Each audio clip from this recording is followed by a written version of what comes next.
Welcome back, guys. Welcome back. A little quick interior mod. It's optional. It's a little hard to find in good condition, but they're out there. But yeah, it should be a simple mod. So let's go ahead and get the show on the road. Yeah, here's the armrest I picked up. Everything's still intact. It's kind of worn on the top, but it's a 20 plus year old car. Let me see something.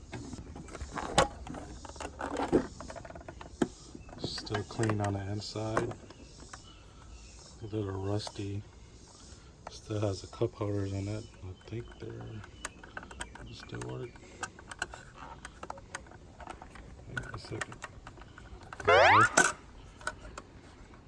Yeah, cup holders are still there. I mean, you're not really gonna put anything in there, but it's intact. So, yep.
Nice.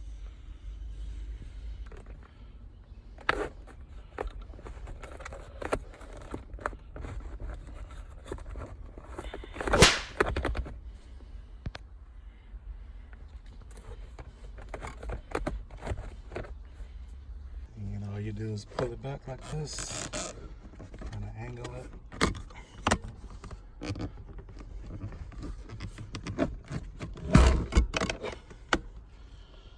There you go.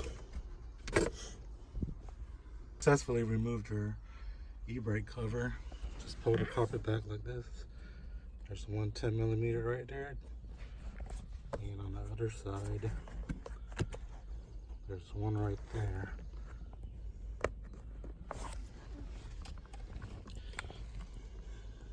And they go right there in the front. So now that you got your armrest in place, 10mm bolt is right there. You're gonna cut the carpet, probably right there, and make another slit right here on both sides.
now that you have bolted down everything, test fitted, put the carpet, take it back off and put the e-brake cover back on.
Hope that was instructional enough for you guys. Pretty little quick install. Make the interior look a little nice. I know I need to clean it. But anyways, I'll see you guys on the next one.